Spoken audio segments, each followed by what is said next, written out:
Hi, this is Kevin Yank, and in this video, I'll take you through the brown bag session that I ran in Melbourne. The live recording didn't turn out so great, so I decided to re-record it here since I got a lot of requests to share this material. We're going to look at getting things done, which is a personal productivity methodology that's made a big difference in my life, and I hope learning a bit about it is useful to some of you. We're going to start by talking about productivity, flow, and knowledge work. We're going to move from there into looking at getting things done itself. What is it? What does it seek to achieve in your life, and where did it come from? And then we'll look at horizontal workflow, which for me has been the most powerful part of adding getting things done methodology to my life. You might find other things in getting things done that are more meaningful for you, but this is what really has changed the game for me, and that's what I wanted to share with you. Let's start with productivity, flow, and knowledge work. When people ask me to run a session like this, implicit in wanting to learn about personal productivity is the desire to do more. But the fact is that we are all subject to the same limitation of time available to us. And unless you spend a lot of your day sitting staring into space, then it's not so much about doing more, but about making better choices about what you do with your time. After all, you're not going to be able to do some of the things that you wish you could do unless you stop doing some of the things that you're currently doing with your time. This choice about what to do with your time and whether you're making the best choice moment to moment is a great source of stress to many people in this busy world. And that's definitely been true for me. So part of the objective of a system like getting things done is to reduce that stress. And indeed, if you're doing it 100%, it can actually all but remove this stress from your world. And that's a big difference in your life. The last thing you're aiming to do with a personal productivity system with getting things done is ultimately keeping commitments, whether they're commitments you've made to others about what you will do by a certain date, or just the implicit commitments you make to yourself day by day when you say, I'm going to get that thing done. Most of us carry our commitments around in our heads. They weigh in our mind and they're a source of distraction. And when we don't get them done or we feel like we've forgotten something, they can be a sense of personal failure. You might have tried a system of some kind, be it a to-do list or something else, a way of getting your commitments out of your head. But if you're like most people, your experiments with a system like that have gotten a bit out of control. The to-do list has gotten really full. You no longer trust that whatever's in it is actually going to get looked at and get done. And so you start carrying around the really important stuff in your head again. And then that to-do list becomes a dumping ground for everything that's not important. And because it's not important, you don't look at it, you stop using the system, and you abandon it. That's how it goes for most people. With getting things done, we're going to try and create a system that you can trust and that you will continue to use. The human brain or the human mind is not a great tool for keeping track of your commitments. We're just not evolved for that.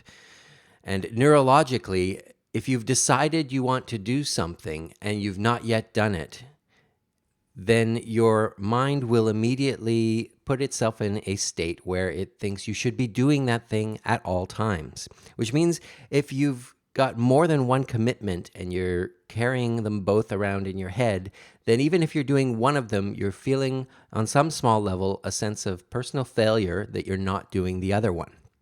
I'll give you another example of how the brain is not a great tool for tracking your to-do list. If you've got a torch with dead batteries at your house and you put it in a drawer and you say to yourself, I'm going to buy new batteries for that torch, then the moment at which your brain is going to remind you that you need to buy those batteries is probably not when you're at the grocery store and you can actually buy them. It's probably every time you walk past that drawer, and you will feel a sense of guilt and frustration that you haven't done anything about those dead batteries yet, while every time you go to the store, for some reason, you never think to buy them. Getting things done is a system that aims to remind you of the things that you can do in any given place and time so that you can do them and not worry about them constantly the rest of the time when you can't do anything about them. And by removing all of these commitments from your head and putting them in a trusted system, you're aiming to achieve a sense of relaxed focus on whatever it is you're doing at any given time. Productivity experts call this a state of flow. You might have heard of this term before, but the idea is this relaxed, effortless focus. Think about the last time you really focused on something you were doing. And I'm talking about that feeling you get when everything else in your world slips away, and maybe even you lose track of time. We say that about this state. I lost track of time. You find it's 1 a.m. and you've been working on something all evening without even realizing it, and you should really go to bed. But boy, did that feel good. We say we lost track of time, and that brings with it a negative connotation. But usually, flow is quite a pleasurable state to be in. And we are at our most productive when we're in a state of flow. There are two sources of flow, usually. First of all, you could be doing something you intensely enjoy.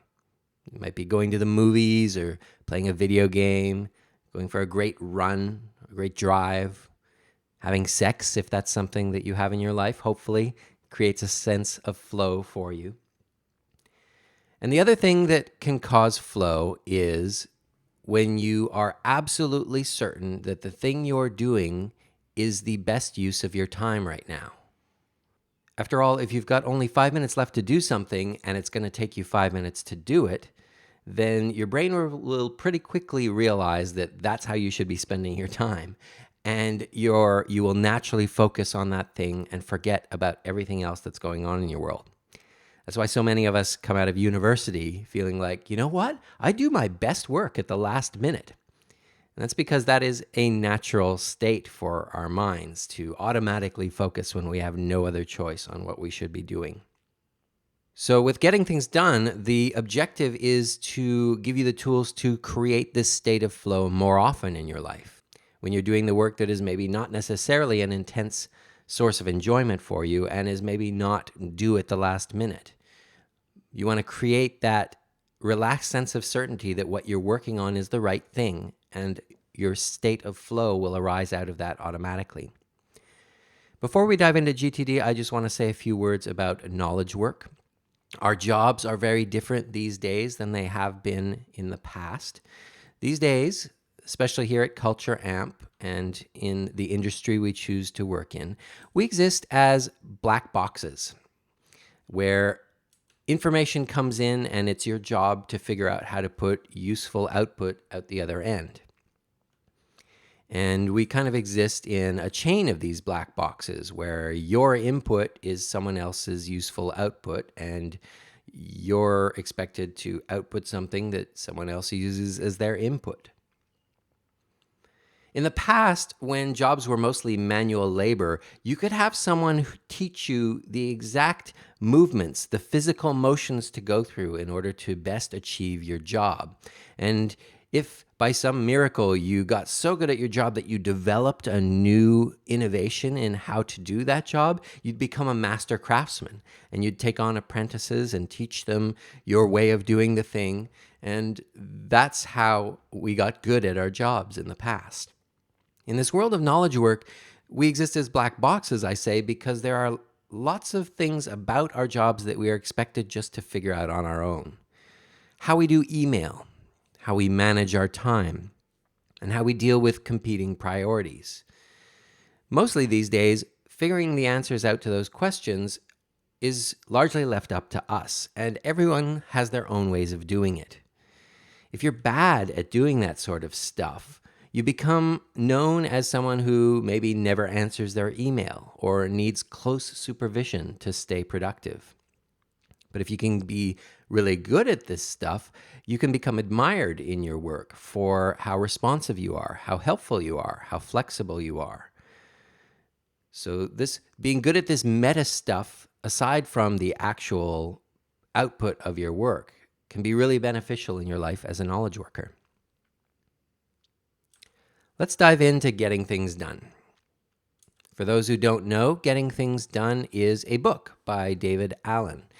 It was written first in 2001. This is the original edition, and he has put out a new edition just last year in 2015. If you ask me, he looks significantly happier on the cover, so I think his system is working for him at least. It's a fairly brisk read, and if you're into this stuff, then I think you'll actually enjoy reading it. It's a good page turner. But if you don't have a lot of time for reading in your life, then another option is the audiobook. They've just put out this unabridged edition of the new version of the book. It's narrated by the author himself. And so you get the whole package here. And I mean it. At 10 hours and 23 minutes, it can take you quite a while to get through this thing.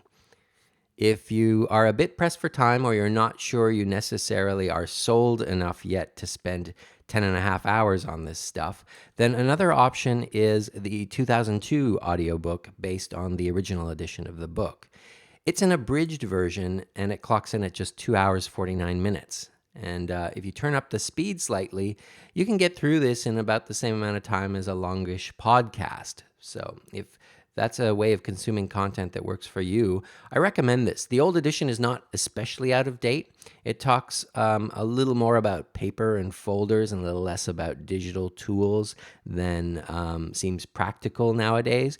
But the actual methodology is unchanged. And so if you want the taster version, I recommend this older light version. And then if you're really enjoying it, maybe come back and read the up-to-date version 6 months later. I guarantee you'll get a lot of new stuff out of a second reading as well. Something that comes very early in this book is this 1-minute exercise, and I'd encourage you to join me in this right now. I want you to think to yourself about the project or situation that is most on your mind right now. The thing that is causing you the most stress, maybe, or the thing that is distracting you the most throughout your day. This might be a situation at work. It might be a situation at home. It might be something in your hobbies even. But whatever it is something that needs to be different than the state it is in now. And maybe you need to do something about that, but you haven't done it yet. It might be a big job, or it might be a little tiny job. But whatever it is distracting you. Once you've got that thing in your mind, I want you to write out in one sentence what the successful outcome for that project or situation would be. What would have to change in order for you to never have to think about this thing again, to consider it done and finished and move it out of your world so you can move on to other things? Describe in one sentence what the success criteria is. If you need a bit more time, you can pause this video. Otherwise, I'll move on. Once you've got that, I want you to write one more thing. Figure out the next physical action that you could take in order to move this situation or project forward towards that successful outcome. If you had nothing else to do in your entire universe right now except move that project towards completion, what is the one thing that you could do first to get started making some progress? Just write that down. Once again, you can pause this video if you need a little bit more time. But once you're done, I want you to look at what you've written and ask yourself, how do you feel? If you're like most people who complete this exercise, they report feeling a tiny bit of relief and probably also some motivation to actually go and do the next action that you wrote down at the end. Imagine that feeling multiplied 1,000 times across all of the open loops that exist in your life. That is the objective of getting things done.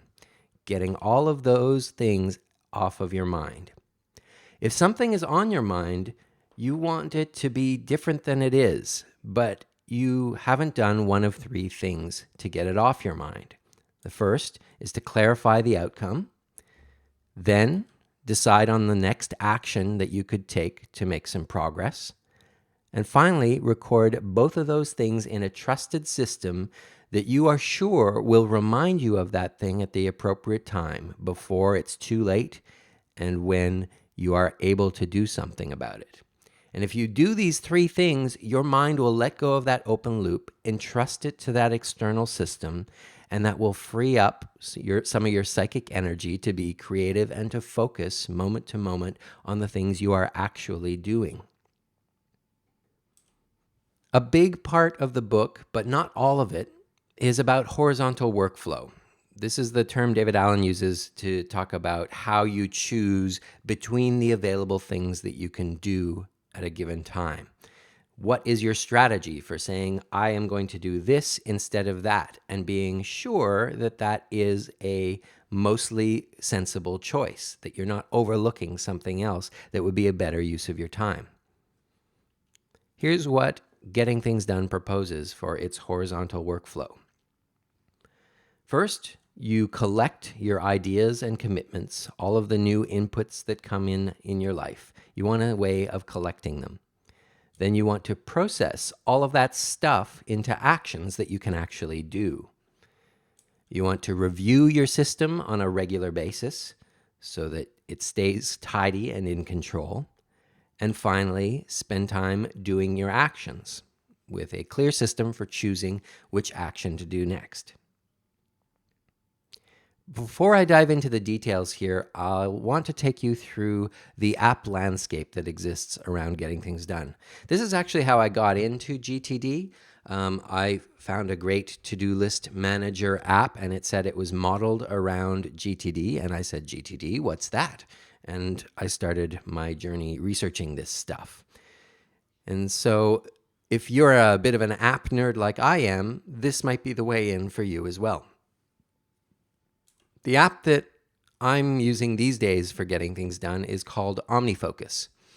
It's an app for the Mac, the iPhone, and iPad, and even Apple Watch, if that's your thing. It's really the Rolls-Royce of to-do list managers. But a lot of the concepts and terminology in OmniFocus is very much modeled around GTD. It's a very free-form tool that lets you create your own workflow, your own way to organize your world. It's very powerful and not especially cheap, but not ridiculously expensive either. They have a big competitor, and that is Things, and it's also available for those same Apple platforms. To my eye, Things is maybe a little more attractively designed, but having something that looks kind of minimal and non-distracting can actually be a benefit in this kind of tool. After all, you want to spend time doing stuff, not playing with your to-do list manager. And I would also say that Things kind of takes a bit more of a opinionated, batteries included sort of approach to tracking your to-do list. It has some clear ideas about how you're going to organize things like your list of things to do today, for example. And if its approach is compatible with yours, then you might find that Things is a more attractive tool to you. I stuck with OmniFocus kind of just because it came out 6 months earlier and I was committed to it by the time Things came out. If Things had come out first, I could be using Things today. It's hard to say. It's also available for iPhone and the rest. Both of these apps cost some money. The Mac version has a free trial in both cases, but if you want to try it on the go, you're going to have to shell out some cash. So if you want to experiment with this stuff without spending money, I went looking and I found this web app called Nirvana, and it has native apps for iOS devices and Android, I believe, as well. Yes. And it is absolutely free to use. It has some limitations that you need to pay to unlock the Pro version to overcome. But if you just want to dabble with this GTD system, Nirvana is a great tool for doing that. I'd say if you get serious about GTD, you will very quickly feel the limitations of this app and want to move to something like Things or OmniFocus. But as a place to get started and to see if this will work for you, Nirvana, I think, is a great thing to try. So let's dive into the horizontal workflow of getting things done. Step one is to collect all of the inputs in your life. In his book, David Allen says there is no reason to have the same thought twice unless you enjoy having it. And I think we've all had that awful feeling of remembering that we had a great idea 5 minutes ago and we forgot to record it anywhere, and now it's slipped our mind. Ubiquitous capture is about creating a system so you will never feel that sinking feeling. And you will never have to ask yourself if you've forgotten something you had planned to do or something you told someone else you would do. My major method of ubiquitous capture is the OmniFocus quick entry dialog. I have a system-wide keyboard shortcut on my Mac, and I can hit that in no matter what app I'm using, and it will pop up this box that I can type something in, and it'll go into my OmniFocus inbox.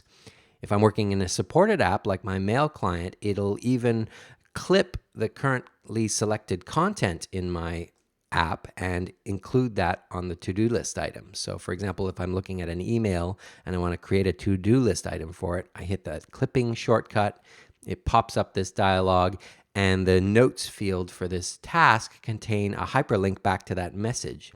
So that even if I archive that email message, it goes away into a folder somewhere, never to be seen again. I can go into OmniFocus, and when I'm looking at this task, I can click that hyperlink, and that email will be pulled up and opened from the depths of my archive folder on Gmail so that I can see it again for reference. OmniFocus also offers a mail drop feature so that if you're in a situation where you don't have access to your OmniFocus app, but you do have access to an email client, you can mail something to this special address that you put in your address book, and it will go into your OmniFocus inbox. You can see I last used this feature a year and 9 months ago, and that's because the quick entry box at the top is so omnipresent in my life that I rarely need something like mail drop. But depending on how many computers you work on or where you choose to buy the OmniFocus app, this might be a useful feature for you. On the go, you can use Siri if you're an iPhone user to insert things into OmniFocus. You just tell it, remind me to review such and such, or remind me to do such and such, and it will create a reminder in the Reminders app on your phone. But then the OmniFocus app on your phone monitors the contents of your Reminders app, and every time it sees a new reminder in there, it sucks it into your OmniFocus inbox and then marks it as done in Reminders. So Reminders just becomes this conduit into your OmniFocus system. And by doing this, it makes Siri available as a way to take new input on the go. If you're not into all of this digital stuff like I am, then maybe something like the Hipster PDA is more your speed. This is an idea coined by Merlin Mann, who's also well known for the term Inbox Zero. But the idea that he put forward is that any system, any digital system is going to be too fiddly, and you're going to spend a lot of time messing around with it that you could be spending doing useful work. And so instead, you should probably just get a stack of index cards and a bulldog clip and make sure you have a pen around with you to capture new inputs. And then you can transcribe these cards into whatever system you use at the end of the day. Or maybe you're someone who likes having a stylish notebook in your bag, and that can work for you too. Whatever system you use, you want to aim to have the fewest possible inboxes in your life that you can tolerate. Start by thinking of what you need to capture. Where do the inputs in your world arrive? I think we all have ideas that just appear in our head that we want to capture, but you also probably get a lot of email. There is, for us here at Culture Amp, Slack, of course. And then there's the bills that come in the mail at home every day. Maybe you take photos of things that you want to do something about, or audio notes. What form does your inputs take? And then try to find the fewest number of ways of collecting those things. Ideally, you should have just one inbox. In practice, you'll probably have one physical inbox and at least one digital inbox.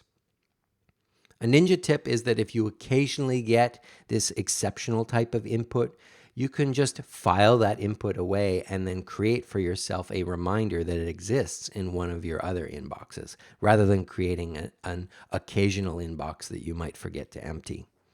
But that's the point here. You want to empty these inboxes regularly, and that's why it's good to have as few of them as possible. Emptying your inbox regularly is what Merlin Mann was talking about when he coined the term Inbox Zero. And in fact, his Inbox Zero video of his Google Tech Talk that he gave way back in 2007 is worth a look if this is something that you want to get better at and struggle with. But we'll cover the essentials in this session anyway.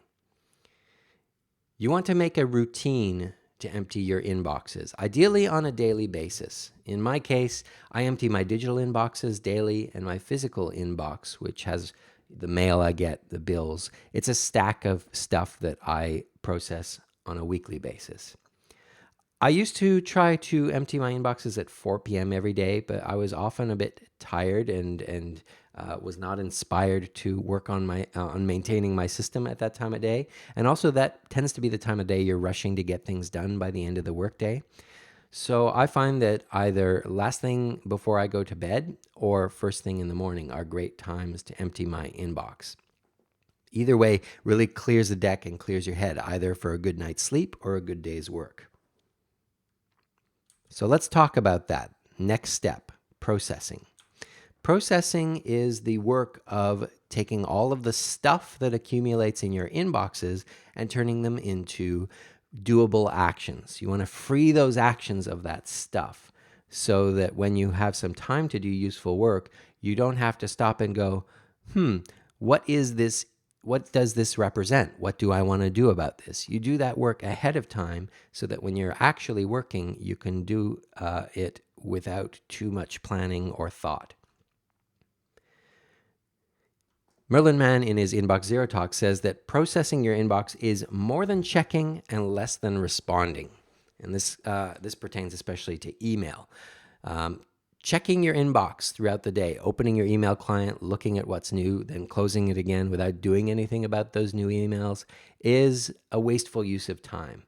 And so what you want to do is limit the number of times you check your email throughout the day, maybe once an hour, maybe only a couple of times a day if you can tolerate it. And every time you do, be disciplined about clearing out that inbox. You don't have to accomplish everything those emails represent as outstanding tasks, but you do have to turn them into doable actions that you can do later, and you can get those unprocessed emails out of your inbox to make room for new input. Earlier in this session, we performed that 1-minute exercise of defining a successful outcome, writing down the next action, and storing both in a trusted system. That is a great example of processing in GTD. But there are other things you can do to process stuff. And in order to figure out what to do, you need to ask yourself, what is it? When you're looking at something in one of your inboxes, what is it? And in particular, is it actionable? Is this something that you or someone else is going to need to do something about in order to resolve it? Or is it not actionable? If it's not actionable, you're going to want to do one of these 3 things to it. The first is to trash or archive it. So if you don't expect you will ever need to look at this input again, then you can trash it. You can throw it away. If you're using Gmail or some other system that has an easy one-step archive action, then you can throw it in the archive just in case you one day do need to recover it unexpectedly. Great, but don't spend a lot of time thinking about filing it. The default here is I'm probably never going to need to see this again, so I'll throw it into the bit bucket. This should be the action you take with most of your inputs. Certainly in my email, I do a lot of trashing. If it's something that you don't want to do anything about now, but you might want to someday, then you can incubate this input. You can put it in a someday maybe file, which is a folder or some other container that you will check every so often, and it contains a list of inspiring ideas, things you might want to take on someday as a project, but that you don't have the capacity for right now, or it's just not that important to you. For example, if you get in your email the theater program from the MTC for 2017. And you look at it and you go, well, I'm going to be in and out of town in 2017. I can't commit to a full year subscription, but there are certain plays on this list that look interesting to me that I might want to go to if I'm available when the time comes. So you might put this thing in your Someday Maybe file, and then once a week or once a month or so, you might have a peek at it and ask yourself, is this month's play of interest to me, and am I available to it? One service that you can use to help you with incubation is Follow Up Then. I'm a happy paid subscriber for Follow Up Then, but the free version is actually very useful as well. And I suggest you give it a try if it's of any interest. The idea is if you can send an email to yourself in the future just by forwarding any email message to some expression at followupthen.com. So you could say next Tuesday at followupthen.com, or 2 p.m. 21st of April 2017 at followupthen.com, or just 2 days at followupthen.com. You send that email to Follow Up Then, and then at the appointed time, according to the email address you used, it will send that email back to you, and then you can reprocess it at that time. It's like sending an email to yourself in the future. The last thing you can do with non-actionable inbox items is to turn them into reference material. If this is something you're going to want to have available to refer to easily, then you should put it into some filing system that makes that easy to do. For example, your bank statements. You probably have nothing important to do about them right now, but at tax time, you might want to refer to them. And so they should go into your reference system. I use Evernote as my reference system, and I haven't seen many others that are as functional and useful as Evernote. Once again, I'm a paying customer of Evernote, but the free version is plenty good, plenty useful by itself. And so if you haven't tried it and you need a system for your reference material, then I recommend giving Evernote a try. It's especially useful for paper documents. And if you get a scanner like this one, or I've got a Fujitsu ScanSnap that's very much a similar shape, but it's this thin, lightweight scanner that you can take with you on the go if you need to, but mostly it'll sit on your desk and you can feed it the bits of paper that come into your life so that they can go into a reference system like Evernote and the paper can go in the recycling bin. Evernote is great at paper documents because it will automatically OCR and recognize the text on paper or any documents you snap a picture of with your phone. And then you can search on that text and it will find those documents again automatically. If an inbox item is actionable, though, then you have a different set of options about what to do with it. And usually you're going to want to do something like we did in the 1-minute exercise earlier on. Define a project with a desired outcome and write down some next actions. I say it's a project, and GTD uses the term project pretty liberally. A project in GTD terminology is any situation that is going to take more than a single physical action to resolve. So projects can be very short. They can be Google something and then make a phone call about that something that you Googled. But the idea is to break things down into individual next actions that can be done without any additional planning or consideration about how to do them. Once you've got a list of next actions for a project, you have a choice about what to do for each of them. You can do a next action. And if an action that you are writing is going to take less than 2 minutes to do, then you might as well do it right now as part of your processing exercise and get it out of the way so that you don't have to track it, because you will probably waste more than that 2 minutes tracking it through your system to completion. When you first get started with this, you're going to be bad at judging what you can do in 2 minutes. I frequently say, oh, I can reply to this email in 2 minutes. And then I find myself sitting there 20 minutes later, agonizing over the wording of my 5th paragraph. David Allen recommends you set a timer for yourself anytime you plan to do something under the 2-minute rule, so that when that bell goes off, you can realize just how badly you were fooling yourself. If an actionable item is an action not for you, if it's not your responsibility, then you can delegate it. Send an email to that person or ping them on Slack. Whatever you do, you should let them know that it is now their responsibility. But if you want to make sure it gets done, say if then you have to take another next action after they have done that thing, then you want to schedule a follow-up. Keep track of the request you made to them and follow up on it if you don't hear back. Once again, that follow-up then service I mentioned before is a great tool for this. When you send an email to someone, you can BCC a follow-up then address so that, for example, if they don't get back to you by the end of the week at followupthen.com, then Follow-up Then will send you an email reminder to check up on them. It's a great discreet way to trust but verify when requesting actions of someone by email. The last option you have for actionable items when they will take more than 2 minutes and they're not someone else's responsibility is to defer them. Add them to a next action list in your trusted system. Here's what an action list looks like in OmniFocus. To me, the project here is install new curtains in the back rooms of the house. That's the successful outcome that I would like to achieve. And then I have 2 next actions that are defined here. Find contact details for Barbara's recommended curtain guy and call Barbara's curtain guy to book, measure, and quote. Because this is defined as a sequential project, OmniFocus knows that I need to do the first task before I can do the second. And so the second task is grayed out, which means it won't be visible to me in my list of available actions when I look at it. Here's what my list of available actions looks like. OmniFocus shows me a list of all of the actions that I can do across all of my projects, given where I am and what I have available to me, my current context. Some people try to use their calendar to keep track of their to-do items, but I want you to think of your calendar as sacred territory. Only 3 things belong on your calendar.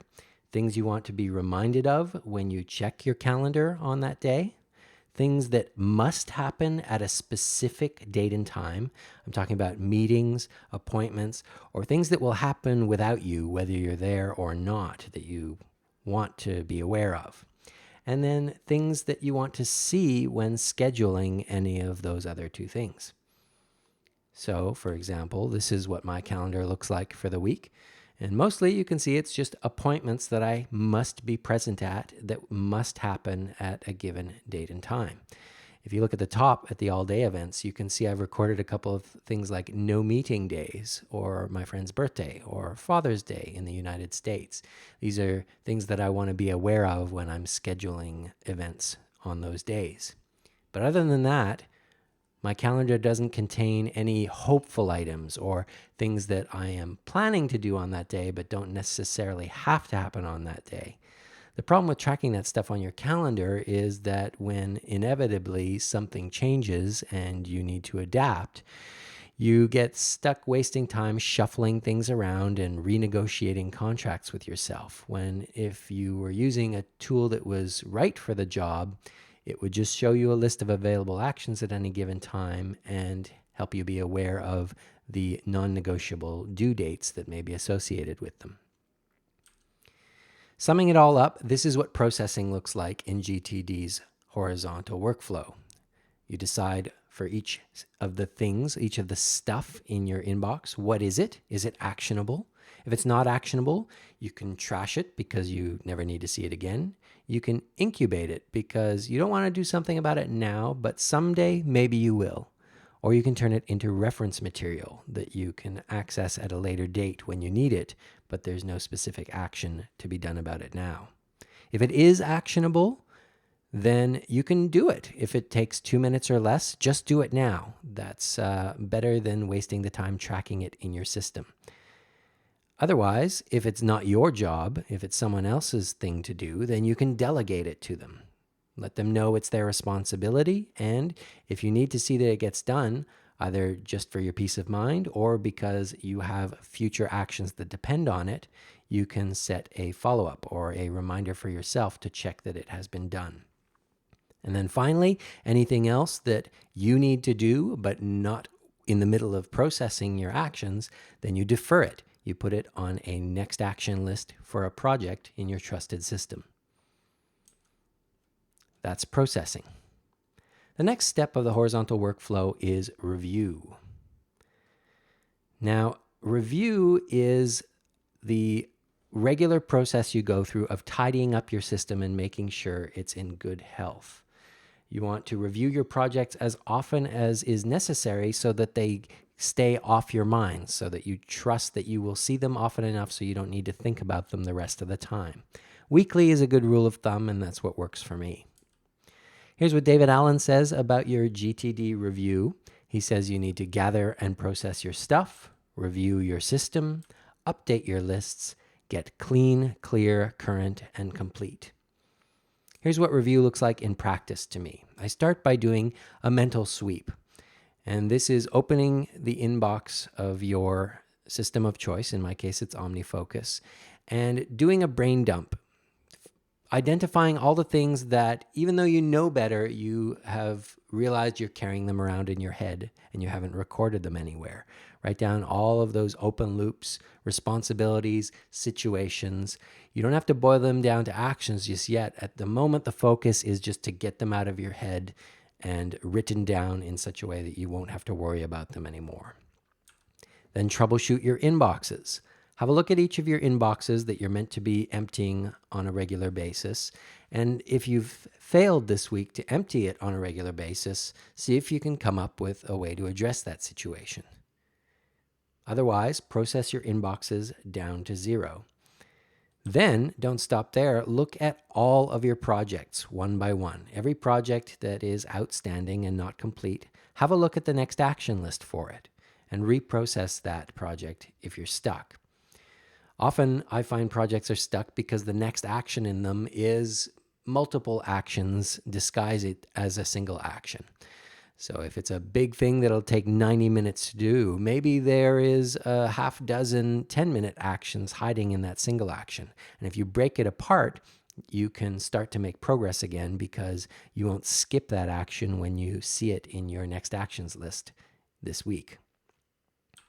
Finally, review your someday maybe list. For me, this is just another project in my system that I can look at, but if you're storing it somewhere else, make time to have a look at it. And this can be a refreshing and inspiring way to finish your review. Take a look at all of the ideas that you had for yourself that you decided not to do anything about just yet, but maybe someday. These tend to be aspirational things, new things you might want to try. And it's a nice thing to look at as you wrap up your review. And if you think you're going to have a little extra capacity this week, you can even pluck 1 or 2 things off of that list and turn them into projects that you might want to start progressing. This is the review view in OmniFocus on the iPad. It's a really nice way to get through your weekly review, and this is how I do mine. It shows you all of your active projects down the left, and as you select each one, you get to see the next action list on the right.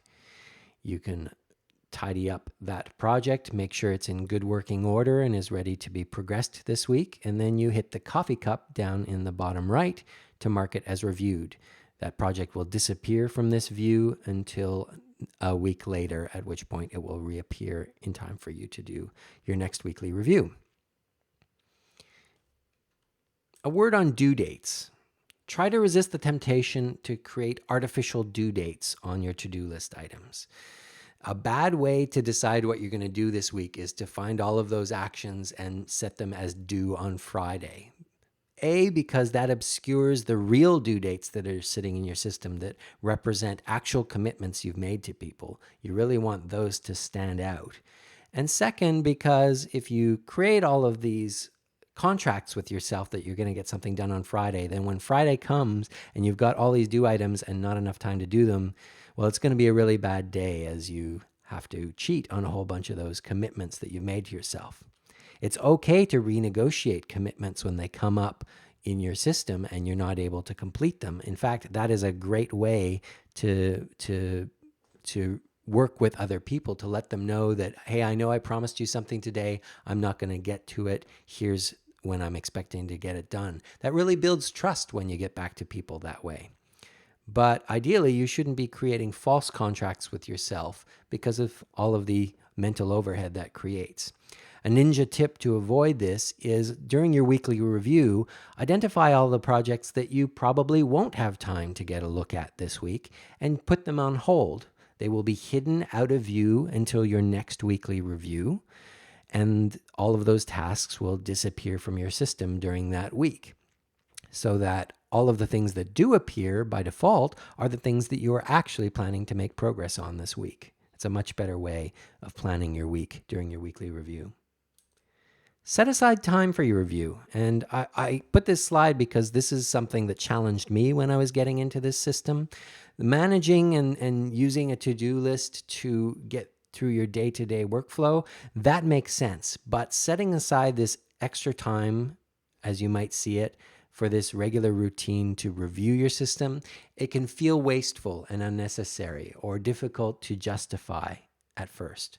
But the fact is that if you're doing it well and efficiently, your review, A, it shouldn't take that long, and B, it is stuff that you're going to be doing anyway. Figuring out what you're going to work on is something you have to do anyway. And if you don't do it in an orderly fashion, efficiently as part of a weekly review, you're going to do it in an inefficient, disorderly, and disruptive way in between all of the other stuff that you've got going on in the week.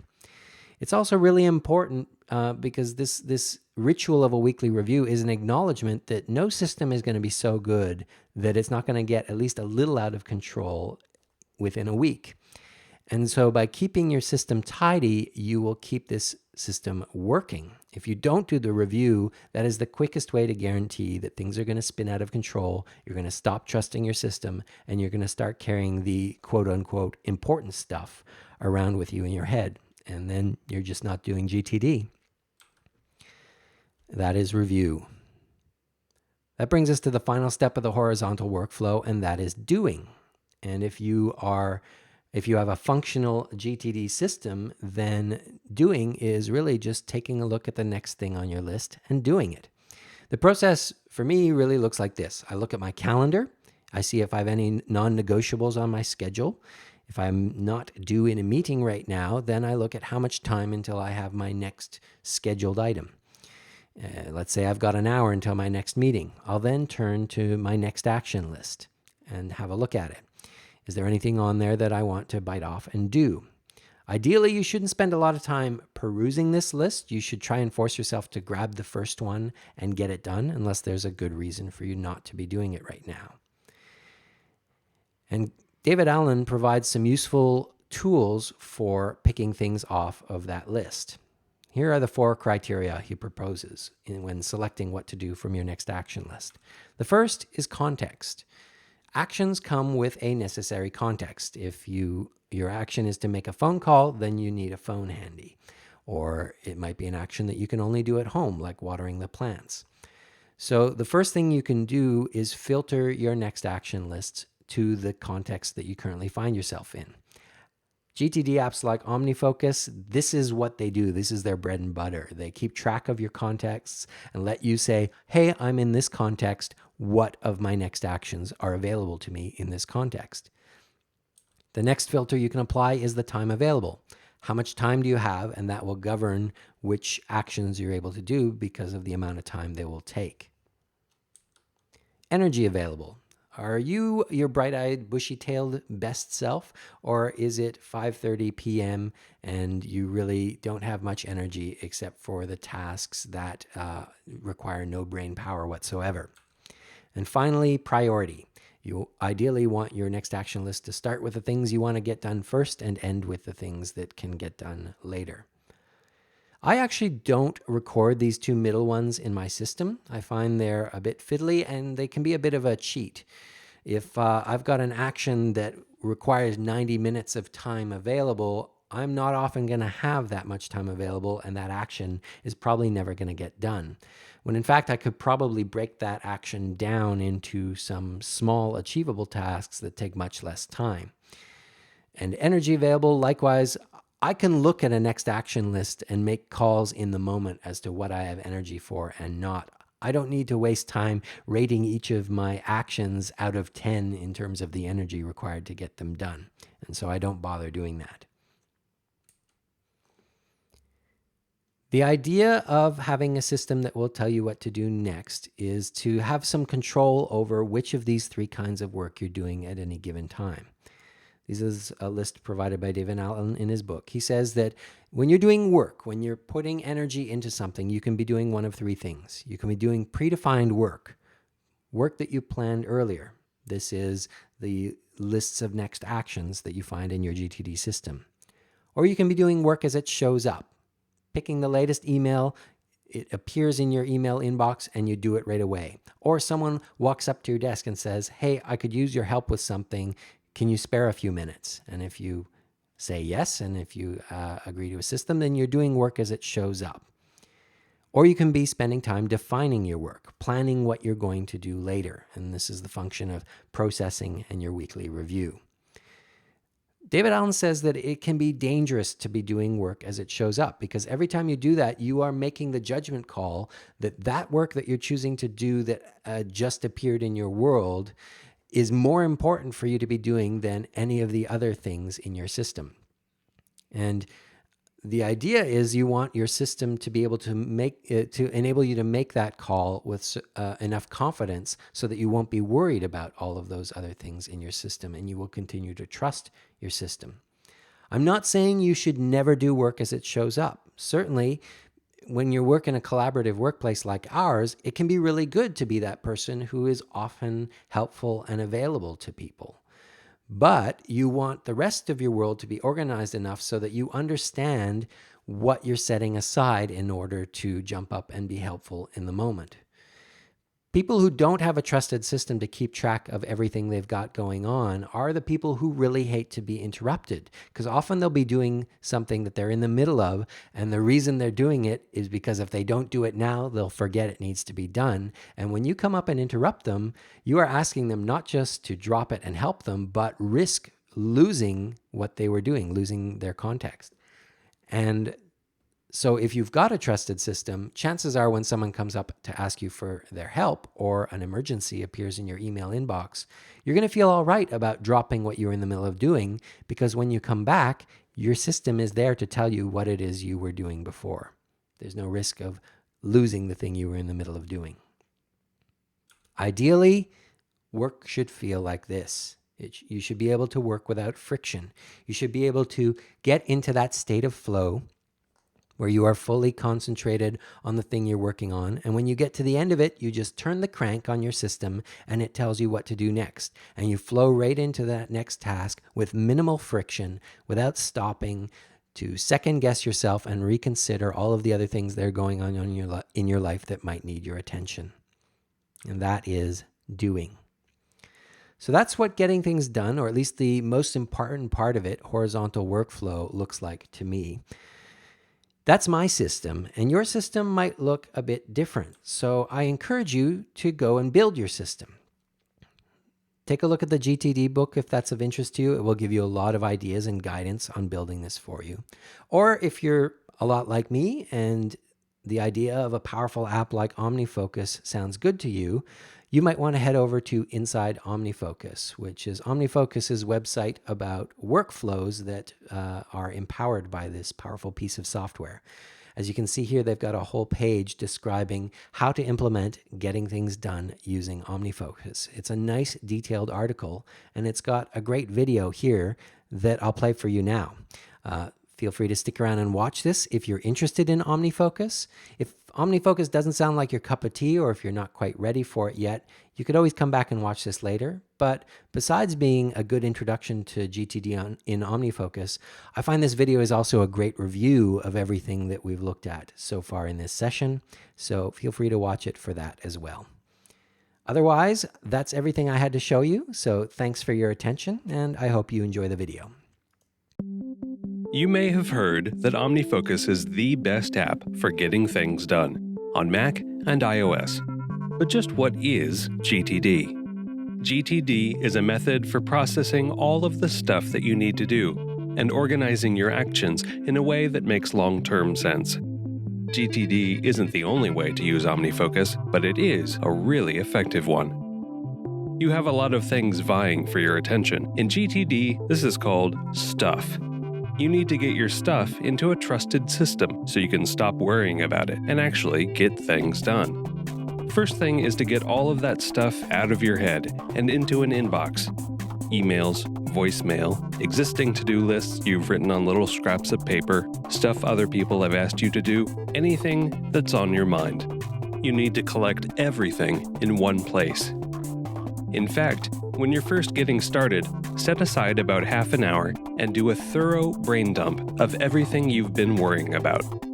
After a few minutes, you'll get on a roll, and all of the stuff that's been niggling at the back of your mind will come pouring out. Stuff that you can do right now, stuff that's part of little projects, big projects, and long-term goals that maybe you don't even know how to get started on yet. In OmniFocus, you can add everything right to the inbox. Just keep hitting that plus button. Once you've got that all out of your head, the next step is to process the items. Is it a small action you can do in 2 minutes or less? Do it right now, check it off, and stop worrying about it. Maybe it's not actually your responsibility. Delegate it to someone else, and make sure they know it's their responsibility now. Sometimes you might need to follow up, or have an action that you need to do after you wait for a response. If so, you'll need to add this to your deferred items. Everything left over is an item that should probably be deferred, which means that you're going to make it part of a list of actions that you'll get to later, even if later means this afternoon. But first, to get a better sense of where everything stands, we're going to need to organize things. Let's figure out where this stuff goes. Most items that you're going to defer will be going onto a list of actions that you'll get to as soon as you can. If an item is part of a larger project, that's a goal that requires several steps to complete, create a project list to put it in. Perhaps the item from your inbox is actually the name of a project. In that case, turn it into a project and spend 30 seconds or so and think about what the first action is, and add that action to the project. You don't have to list out every single step right now, but every project should at least have one action that is small enough to do to move the project forward. Some of the items might be standalone actions that aren't really part of a project that you could actually complete, but you can group them on a list of similar one-off actions. OmniFocus has project types for actions that are part of a larger goal, and single action lists for those household chore type of related actions. And you can put an entire project or list on hold for those someday maybe lists. You might want to further organize your projects by larger categories, like work or art projects. In OmniFocus, you can use folders to group related projects. Maybe an item is something that requires further thought, or that you're not ready to tackle right now. In that case, you can defer it until a certain date, so that you don't have to think about it until then. In OmniFocus, you can set a defer date for a whole project, or just for a certain action. You may also want to assign a context to each action. Now, what is a context? A context is something you need to be able to accomplish the action. It could be a physical item you need, like your phone. It could be someplace you need to be, like the grocery store. Or it could be a person that you need to collaborate or confer with, like your boss. That way, if you're meeting with your boss, you can look at your contexts and be reminded that there are actions you can take care of while you have her handy, even if they belong to several different projects. In OmniFocus, contexts are an integral part of the app, and they get their own perspective so you can view all of your actions by context. On iOS, OmniFocus can also use your location to alert you that you're near a specific context, like the grocery store. You can get a lot out of OmniFocus without ever using contexts, but they can be a very helpful tool in deciding what to do next. Now that we have everything organized, do take a look at your projects and see what next action you can do right now. In OmniFocus, it's easy. Just check off the status circle for each action as you do them. Feel that sense of accomplishment flow through you. Doing your actions and checking them off is awesome. You're getting things done. But if you don't keep your system up to date, you won't trust it, and you'll probably resort to writing little notes to yourself on scraps of paper, like a caveman.